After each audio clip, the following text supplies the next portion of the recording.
ഓ എന്ത് തോന്നാന്, ഇവളുമാർക്കെല്ലാം ഇതുപോലെ ഓരോ കഥ പറയാനുണ്ടാവും. ഇത് കഥയല്ല വക്കീലേ. അല്ല, ഇതാണ് ഏതാണ്ട് വലിയ പൊണ്ണക്കാര്യം പറയാനുണ്ടെന്ന് പറഞ്ഞ് വിളിച്ചോണ്ട് വന്നത്. സക്രിയൊക്കെ എന്താ തോന്നുന്നത്? ആ വിശ്വംബന്റെ കാര്യം അവള് പറഞ്ഞത് കറക്റ്റാ. ആ സംഭവം ഞാൻ പറഞ്ഞതാ.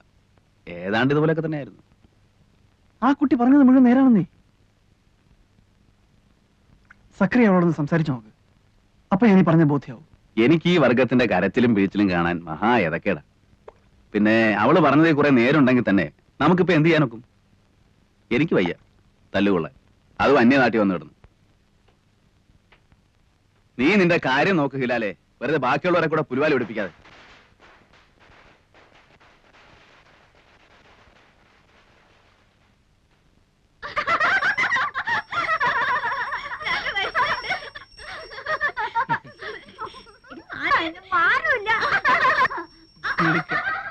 എന്റെ മോനാ അത്. അതെ മാഷേ, അതിന് മേനോ കല്യാണം കഴിച്ചാണോ? പിന്നെ എനിക്കും ഇല്ലേ എന്റേതായ പ്രാരാബ്ദങ്ങള്. രണ്ടാ കുട്ടികള്, ഇളയവള് ഈ കൂട്ടത്തിലുണ്ട്. ഇവരിവിടെ തന്നെയാണ് വളരുന്നത്? ഹേയ്, ഞാൻ രാവിലെ വരുമ്പോ കൂട്ടിക്കൊണ്ടിങ്ങ് പോരും. മോന് സ്കൂളില്ലാത്ത ദിവസവും ഇങ്ങോട്ട് പോരാറുള്ളൂ. ഈ കുട്ടികളുടെ അമ്മയും? ഛേ, അവക്ക് ഈ പടി കയറുന്നതിന് അത്ര ഇഷ്ടമല്ല. എനിക്കും അതത്ര പിടുത്തമല്ല. പിന്നെന്തിനാ പിള്ളേരെ ഇവിടെ കൊണ്ടു നിർത്തുന്നത്? ആഹാരം നടക്കുമല്ലേ? ഇറക്കാൻ പറ്റുമോ മാഷെ? ചാലക്കുഴിയിലെ മെന്നായി പോയില്ലേ?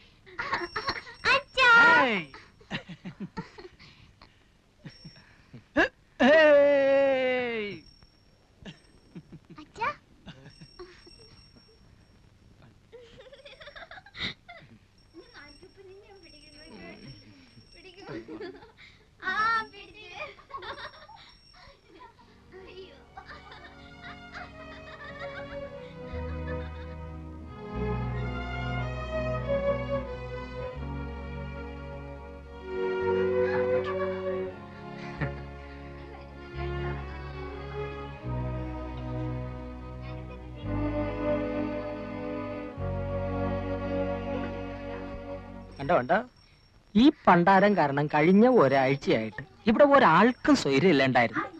ഇന്നിപ്പം മര്യാദയ്ക്ക് പോയി കാണേണ്ടവരെ കണ്ടു, ആളും മെരുക്കായി. അപ്പോഴും മാസ്റ്റർ അടുത്ത് ഇത്തിരി നേരം സംസാരിച്ചിരുന്നില്ലേ? ആദ്യ ഇവിടെ വന്നിട്ട് ആദ്യ ഇപ്പൊ പഠിച്ചു. അതല്ലേ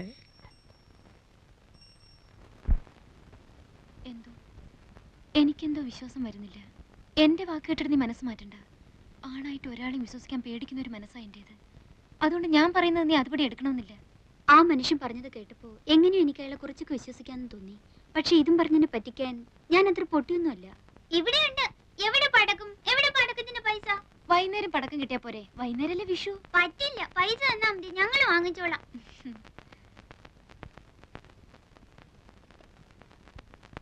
ഇപ്പൊ ഇതിന് വാങ്ങിയാ മതി. വൈകുന്നേരം ചേച്ചി അങ്ങാടിയിൽ അയച്ച് വേറെ വാങ്ങിപ്പിച്ചേരാം. നിറയെ വാങ്ങി തരാന്ന് പറഞ്ഞില്ലേ? എന്റെ മോനും ഇന്ന് അവിടെ പൂത്തിരി കത്തിക്കുന്ന എഴുതിയിട്ടുണ്ട്. എവിടെ ദേവകീർത്തിയുടെ മോൻ? കോട്ടയത്തിനടുത്ത് ബോർഡിങ്ങില്.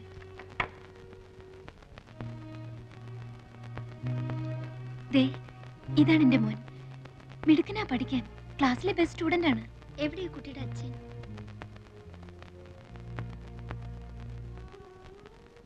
ഇതാ, ഇത് ഞാൻ അഴിച്ചു കളഞ്ഞിട്ടില്ല. ഇതും വിശ്വസിച്ചിട്ടാണല്ലോ എല്ലാവരും വിട്ട് ഞാൻ ആ മനുഷ്യന്റെ കൂടെ ഇറങ്ങിപ്പോന്നത്. ആണായിട്ട് ഒരാളെ എനിക്ക് വിശ്വസിക്കാൻ പറ്റില്ല. ആ മനുഷ്യൻ കാരണമാണോ ദേവകീർത്തി ഇവിടെ എത്തിയത്? ആണോ എന്ന് ചോദിച്ചാ അതെ. പക്ഷെ ഞാൻ പറയാം എന്റെ മോൻ കാരണോ ഞാനിവിടെ എത്തിയെന്ന്. അവനില്ലായിരുന്നെങ്കിൽ പണ്ടേ ഞാൻ മതിയാക്കിയിട്ടുണ്ടാവും. വല്ല തീവണ്ടിയുടെ മുമ്പിലോ കയറിന്റെ തുമ്പത്തോ.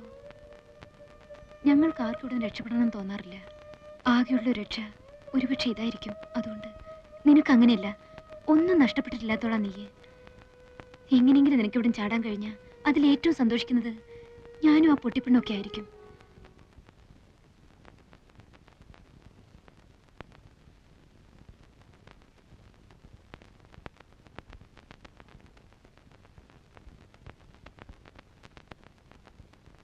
ആരാ അവിടെ?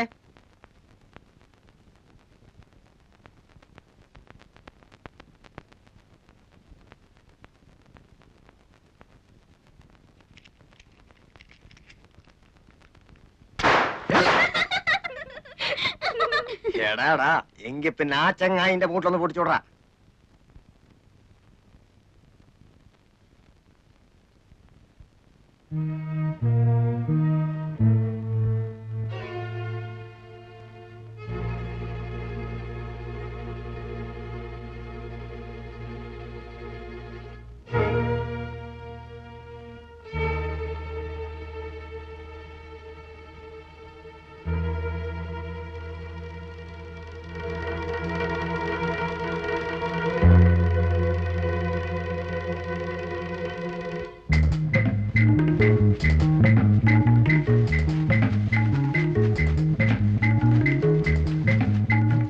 കുട്ടി പോകാനും കണ്ടിരുന്നോ? ഇല്ല.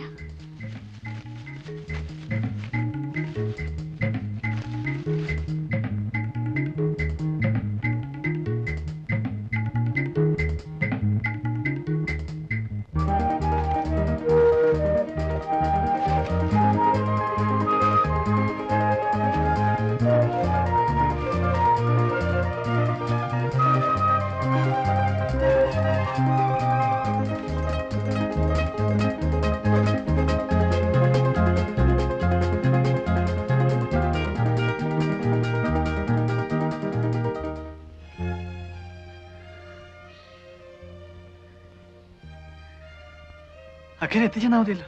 മതി.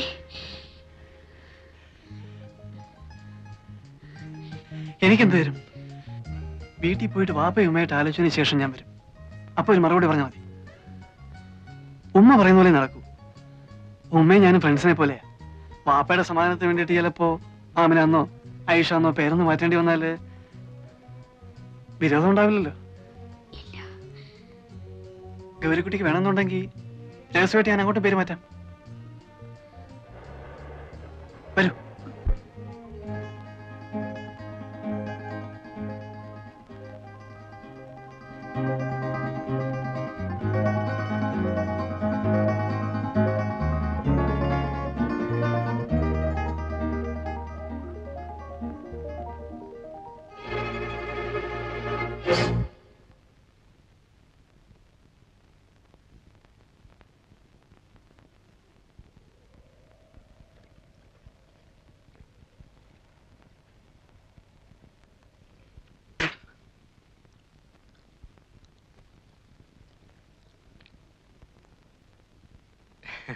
എങ്ങടാ മാഷേ?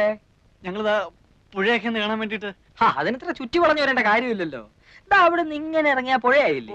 ഓ, എനിക്ക് വഴി പരിചയമില്ലാത്തോണ്ട്. വഴി പരിചയമില്ലെങ്കിൽ ഇവിടെ വെറുതെ നിന്ന് ചുറ്റി തിരിയണ്ട. അത് ഈ പെണ്ണിനെയും കൊണ്ട് വരി, ഞങ്ങള് വീട്ടിൽ കൊണ്ടാക്കാം. നാട് മോശാ, അതുകൊണ്ടാ പറയണത്. ഒരി നിനക്ക് പറഞ്ഞു കൊടുത്തുണ്ടായിരുന്നില്ലേ കഴുതേ? നിങ്ങൾ വെക്കുള്ളൂ. ഞങ്ങൾ ഇതാ പുഴക്കര എത്തുന്നേരം എന്നിട്ട് വന്നോളാം. വഴിയൊക്കെ എനിക്കിപ്പോ നിശ്ചയമുണ്ട്. പറഞ്ഞതനുസരിച്ചോളി. അടക്കടി.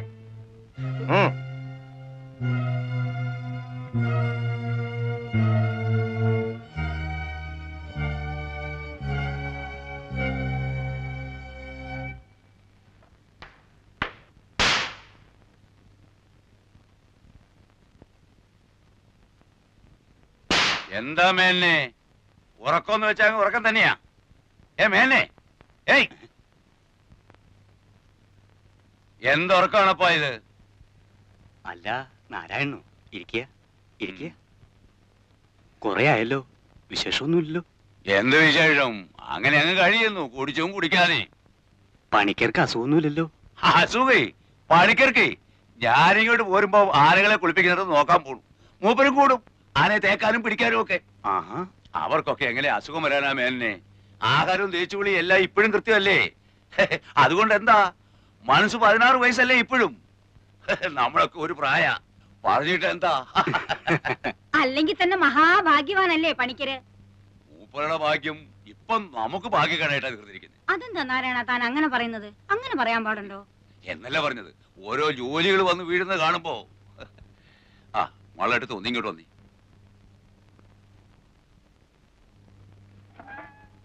മാളുവേട്ടത്ത് ഈ പറയുന്നതൊക്കെ എനിക്ക് മനസ്സിലാകുന്നല്ലാതെ എനിക്കിത് വല്ലതും അവിടെ ചെന്ന് പറയാൻ ഒക്കോ? വേണമെങ്കിൽ ഞാൻ കൂടെ ഒന്ന് പണിക്കരോട് പറയാം. ഇനി ഇപ്പൊ നിങ്ങൾ എന്ത് പറഞ്ഞിട്ടും കാര്യമില്ല. മൂപ്പന്റെ അടുത്ത് കാലത്ത് നിങ്ങൾ ആ കുട്ടിയും കൂട്ടി പോയ വിവരം അവിടെ കൃത്യമായിട്ട് അറിഞ്ഞിരിക്കുന്നു. ഇവിടെ നല്ല ഈ നാട്ടിൽ നടക്കുന്ന ഓരോ സംഗതികളും അപ്പോൾ അറിഞ്ഞുകൊണ്ടിരിക്കുക കക്ഷി. ഓള് മൂപ്പന്റെ അടുത്ത് പോയി, മാപ്പിളമാര് നിങ്ങൾക്ക് സപ്പോർട്ടായി, എല്ലാം അവിടെ അറിഞ്ഞിട്ടുണ്ട്. അല്ല നീ ഇതിപ്പോ എനിക്ക് നിങ്ങളുടെ പൂരായി ഒന്നും കേൾക്കണ്ട. ഒരു കാര്യം ഓർത്തോളൂ, മൂപ്പം വിളിച്ചാൽ വരാൻ ഇവിടെ 100 മാപ്പിളമാരുണ്ടെങ്കിൽ പണിക്കൽ വിളിച്ചാൽ വരാൻ ഇവിടെ 100 സഹായന്മാരുണ്ട്. ഇന്നലെ വരെ മാപ്പിളമാർ ഇവിടെ കയറി സൂര്യക്കേടുണ്ടാക്കാൻ നിന്നപ്പോ കാവല് കിടക്കാനും വെട്ടുകൊള്ളാനും 4 ഹിന്ദുക്കൾ വന്നത് ആര് പറഞ്ഞിട്ടാണെന്നാ നിങ്ങളുടെ ധാരണ? എനിക്കതറിയില്ലേ, നീ ഇതെന്താ? അതൊന്നും മറക്കാൻ പാടില്ല. ഭൂമിയോളം ക്ഷമിക്കുന്നവനാണ് അദ്ദേഹം. ഇതിപ്പോ എങ്ങനെയോ മൂപ്പർക്ക് ഒരു തോന്നൽ വന്നിട്ടുണ്ട്, മാപ്പിളമാരുടെ മാത്രം സപ്പോർട്ട് കൊണ്ട് മാളുകെട്ടത് ഇവിടെ പിടിച്ചിരിക്കാനുള്ള ഭാവമാണ്. അത് നടക്കില്ല. എന്റെ ഗുരുവായൂരപ്പാ, ഞാൻ പറയണതൊന്ന് മനസ്സിലാക്കാൻ നിങ്ങൾക്ക് ക്ഷമയില്ലാണ്ടായാലോ? അവളെ അയക്കാൻ എനിക്കെന്തിനാ മനപ്രയാസം? കെട്ടിക്കാൻ നിർത്തിയിരിക്കുന്ന കുഞ്ഞുമോളൊന്നും അല്ലല്ലോ. അവളുടെ സ്വഭാവം ശരിയല്ല നാരായണ, അതുകൊണ്ടാ ഞാൻ പറഞ്ഞില്ലേ. സ്വഭാവമൊക്കെ നേരെ ആയിക്കൊള്ളും. മൂപ്പം പാവമായതുകൊണ്ട് അവള് വിദ്യ കാട്ടി ഇങ്ങോട്ട് പോകുന്നു. ഇവിടെ അങ്ങനെ ചോദ്യം പഠിച്ചിട്ടൊന്നുമില്ല. മൂപ്പനെ ദേഷ്യം പിടിപ്പിച്ചാലേ കാലത്തെ പെണ്ണ് തലയില്ലാതെ പുഴക്കര കിടക്കും, അറിയോ? അതും എന്റെ കൈ കൊണ്ട് തന്നെ ചെയ്യേണ്ടി വരും. എന്റെ ഈശ്വര, അതല്ല, മാളുവേട്ടത്തെയാണ് ഇതിൽ സൂത്രം കളിച്ച് പെണ്ണിനെ പറഞ്ഞു വിടാതെ പിടിച്ചു നിർത്തിയിരുന്നെങ്കിൽ അതിനുള്ള വിവരം എന്താണെന്ന് വെച്ചാൽ അതും ഇന്ന് രാത്രി തന്നെ കക്ഷി ബോധ്യപ്പെടുത്തി തരും. ഞാൻ പറഞ്ഞില്ലെന്ന് വേണ്ട, അതിനുള്ള പുറപ്പാടാ അവിടെ. ഓഹോ, ഇപ്പൊ സപ്പോർട്ടുകാരെയല്ല ഒപ്പം തന്നെ താമസിപ്പിച്ചിരിക്കുക. ഒന്ന് നിർത്തണ്ട നാരായണ. നിങ്ങൾക്ക് എപ്പോഴാ സൗകര്യം എന്ന് വെച്ചാൽ ഈ അശ്രീരത്തിന് ഇവിടുന്ന് പിടിച്ചോണ്ട് പോയിക്കോളൂ. കൊല്ലുകയോ കൊല്ലാതിരിക്കയോ. നില്ലടിയോടെ.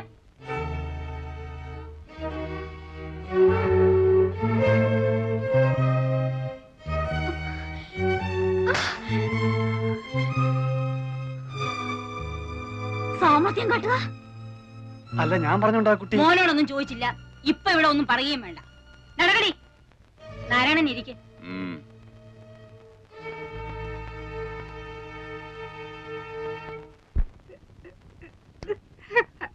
നിക്കടിയോടെ.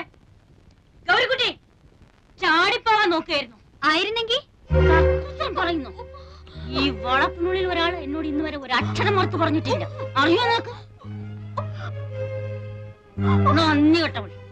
കാശ് കാണിക്കുമ്പോൾ കൈനീട്ടി വാങ്ങിയിട്ട് ഇപ്പൊ നാട്ടിലെ 2 ജാതിക്കാർ തമ്മിൽ വെട്ടും കുത്തും. ഇന്ന് അവസാനിപ്പിക്കും ഞാൻ. നാരായണ, എടാ നാരായണ, എന്താണെന്ന് വെച്ചാൽ നേരിട്ടങ്ങ് പറഞ്ഞോളൂ. ഞാൻ പറയുമ്പോ നിങ്ങൾക്ക് ഒരു അവിശ്വാസമല്ലേ? നടക്കടി.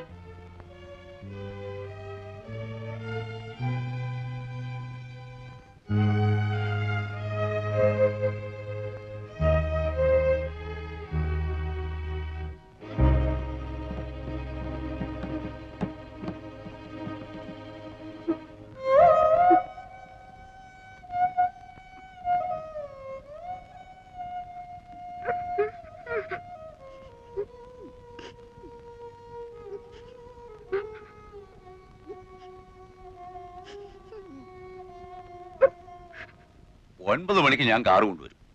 9:30 അദ്ദേഹം കളത്തി വരുമ്പം അവിടെ എത്തിയിരിക്കണം. എനിക്ക് അത്രേ അറിയണ്ടു. എന്റെ ശവമായിരിക്കും നിങ്ങൾ കൊണ്ടുപോണത്.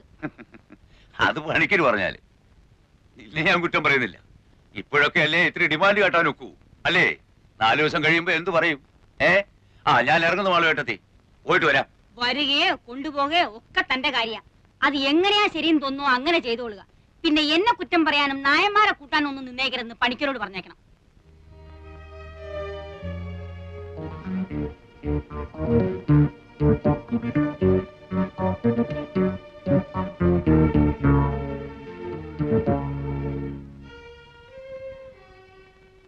പണിക്കര് അങ്ങേര് പറയണത് അങ്ങോട്ട് അനുസരിക്കായിരിക്കും നല്ലത്. മൂപ്പന് ചിലപ്പോഴെങ്കിലും ഒരു മനസ്സൊക്കെ ഉണ്ട്. ഇങ്ങേര് അതല്ല. അയാൾക്ക് കലി കളിയാൽ പിന്നെ ബാക്കിയുള്ളവർക്ക് സ്വൈരായിട്ട് ഇരിക്കാൻ പറ്റാണ്ടാവും.